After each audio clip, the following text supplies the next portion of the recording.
காங்கிரஸ் கட்சி தலைவராக ராகுல் காந்தி பொறுப்பேற்ற பிறகு முதல் முறையாக அக்கட்சியின் செயற்குழு கூட்டம் டெல்லியில் நடைபெற்றது. இதில் அடுத்த ஆண்டு நடைபெறவுள்ள நாடாளுமன்ற தேர்தல் குறித்து ஆலோசனை நடத்தப்பட்டதாக கூறப்படுகிறது. இது தொடர்பாக எமது செய்தியாளர் அரவிந்த் தரும் விரிவான தகவல்களை கேட்கலாம். காங்கிரஸ் கட்சியின் தலைவராக ராகுல் காந்தி பொறுப்பேற்ற பிறகு முதன்முறையாக காங்கிரஸ் கட்சியின் காரிய கமிட்டி கூட்டம் டெல்லியில் நாடாளுமன்ற வளாகத்தில் துவங்கி நடைபெற்றது.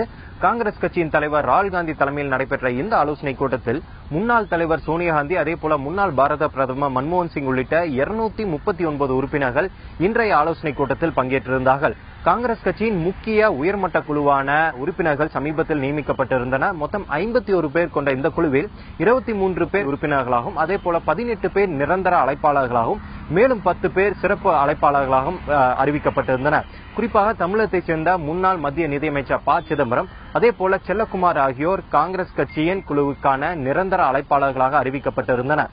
இந்த 51 பேரை தவிர்த்து மேலும் மாநில காங்கிரஸ் கமிட்டியின் தலைவர்கள், அதன் பொறுப்பாளர்கள், அதேபோல காங்கிரஸ் கட்சியின் சட்டமன்ற குழு தலைவர்கள், அதேபோல அகில இந்திய காங்கிரஸ் கமிட்டியின் செயலாளர்கள், இணை செயலாளர்கள் என மொத்தம் 239 பேருக்கு இன்றைய ஆலோசனை கூட்டத்திற்கான அழைப்பு விடுக்கப்பட்டிருந்தது.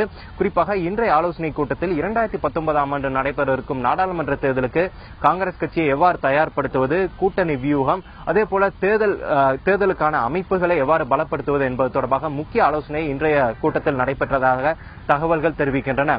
அதேபோல காங்கிரஸ் கட்சியின் தலைவராக ராகுல் காந்தி பதவியேற்ற பிறகு முதன்முறையாக வரும் ஆகஸ்ட் மாதம் ராகுல் காந்தி தமிழகம் வர இருக்கிறார். 2019ஆம் ஆண்டிற்கான நாடாளுமன்ற தேர்தலுக்கான காங்கிரஸ் கட்சியை தயார்படுத்துவது, பலப்படுத்துவது தொடர்பாக தமிழ்நாடு காங்கிரஸ் கமிட்டி தலைவர்கள் மற்றும் நிர்வாகிகளுடன் ஒரு முக்கிய ஆலோசனை கூட்டத்திற்கு ஏற்பாடு செய்யப்பட்டிருப்பதாகவும், அதேபோல அதனைத் தொடர்ந்து ஒரு பெரும் மாநாட்டிற்கும் ஏற்பாடு செய்யப்பட இருப்பதாக தகவல்கள் தெரிவிக்கின்றன. தந்தி செய்திகளுக்காக புதுடெல்லியிலிருந்து ஒளிப்பதிவாளர் வினோத்துடன் அரவன்.